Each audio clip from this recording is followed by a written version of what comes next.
ഓം നമോ ഭഗവതേ വാസുദേവായ. പ്രിയ സജ്ജനങ്ങളെ, എല്ലാവർക്കും നമസ്കാരം. സത്സംഗവേദിയിൽ നമ്മൾ ശ്രീമദ് ഭഗവത്ഗീതയിലെ 17-ാം അധ്യായമായ ശ്രദ്ധാത്രയ വിഭാഗ യോഗത്തിലെ 27 ശ്ലോകങ്ങളാണ് പൂർത്തിയാക്കിയത്. നമുക്ക് 28-ാമത്തെ ശ്ലോകം നോക്കാം. അശ്രദ്ധയാഹുതം ദത്തം തപസ്തപ്തം കൃതം ച യത് അസദിത്യുച്യതേ പാർത്ഥ ന ച തത് പ്രേത്യനോ ഇഹ. അശ്രദ്ധയാ, വേണ്ടത്ര ശ്രദ്ധ കൂടാതെ, വേണ്ടത്ര വിശ്വാസം കൂടാതെ, ഹുതം ഹോമിക്കപ്പെട്ടതും, അതായത് യജ്ഞത്തിൽ യജിക്കപ്പെട്ടതും, ദത്തം ദാനം നൽകപ്പെട്ടതും, തപ്ത തപഃ അനുഷ്ഠിക്കപ്പെട്ട തപസ്സും, കൃതം ച യത് ചെയ്യപ്പെട്ട ഏത് കർമ്മവും, അസത് ഇതി അസത് ആയത്, അതായത് സത്തല്ലാത്തത്, നിന്ദ്യമായത് എന്ന് ഉച്യതേ പറയപ്പെടുന്നു. പാർത്ഥ, ഹേ അർജുന, തത് അത്, അതായത് അങ്ങനെയുള്ള കർമ്മങ്ങൾ, പ്രേത്യ പ്രേതമായി തീർന്ന ശേഷവും, അതായത് മരണാനന്തരവും അഥവാ പരജന്മത്തിലും, ന പ്രയോജനപ്പെടുന്നില്ല, ഇഹ ച ഈ ജന്മത്തിലും, അതായത് ഇപ്പോൾ ജീവിച്ചിരിക്കുമ്പോഴും ന പ്രയോജനപ്പെടുന്നില്ല. വേണ്ടത്ര വിശ്വാസവും ശ്രദ്ധയും കൂടാതെ യജിക്കപ്പെടുന്നതും, അതായത് യജ്ഞം ചെയ്യപ്പെടുന്നതും,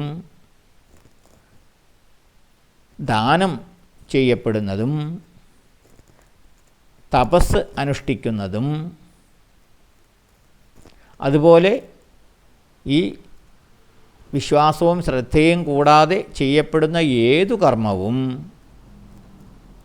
സത്തല്ലാത്തത് അഥവാ നിന്ദ്യമായത് എന്ന് പറയപ്പെടുന്നു. അല്ലയോ അർജുന, അങ്ങനെയുള്ള കർമ്മങ്ങൾ ഈ ജന്മത്തിലും പരജന്മത്തിലും, അതായത് മരണാനന്തരമുള്ള പുനർജന്മത്തിലും പ്രയോജനപ്പെടുന്നില്ല ആണ് ഈ ശ്ലോകം പറയുന്നത്. അസത് എന്നാൽ സത്തല്ലാത്തത്, ഉണ്മയല്ലാത്തത്, നിന്ദ്യമായത്, അധാർമികമായത് എന്നൊക്കെ അർത്ഥം പറയാം.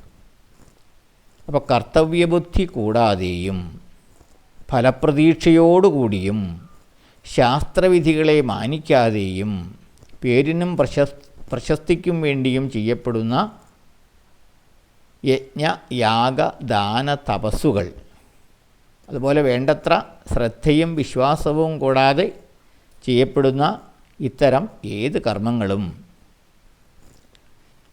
ഈ ലോകത്തും പരലോകത്തും പ്രയോജനം നൽകുന്നതല്ല. അതായത്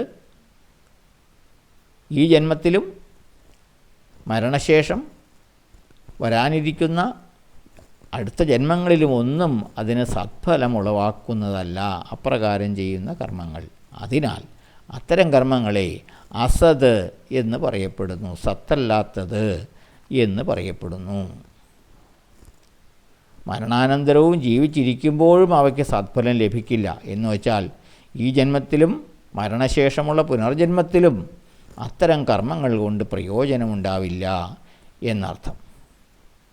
ആധ്യാത്മികമായ ലക്ഷ്യമില്ലാതെ, പൂർണ്ണ അർപ്പണബോധമില്ലാതെ ചെയ്യപ്പെടുന്ന ഏതു കർമ്മവും, അത് യജ്ഞമായാലും തപസ്സായാലും ദാനമായാലും നിഷ്പ്രയോജനം തന്നെ എന്ന് ഭഗവാൻ ഈ ശ്ലോകത്തിലൂടെ പറയുകയാണ്. അപ്പോൾ ഈ ശ്ലോകത്തോടു കൂടി ശ്രദ്ധാത്രയ വിഭാഗയോഗം എന്ന 17-ാമത്തെ അധ്യായം ഇവിടെ പൂർണ്ണമാവുകയാണ്. ഇതി ശ്രീമദ് ഭഗവത്ഗീതാസുപനിഷത് സുബ്രഹ്മവിദ്യായാം യോഗശാസ്ത്രേ ശ്രീകൃഷ്ണാർജുനസംവാദേ ശ്രദ്ധാത്രയവിഭാഗയോഗോ നാമ സപ്തദശോऽധ്യായം സമാപ്തം. ശ്രീമദ് ഭഗവത്ഗീതയിലെ 18-ാമത്തെയും അവസാനത്തേതുമായ മോക്ഷസന്യാസയോഗം എന്ന അധ്യായമാണ് അടുത്തത്. അപ്പോൾ അടുത്ത അധ്യായത്തിലേക്ക് നമുക്ക് അടുത്ത ദിവസം കിടക്കാം. എല്ലാവർക്കും നന്ദി, നമസ്കാരം. ഓം നമോ ഭഗവതേ വാസുദേവായ.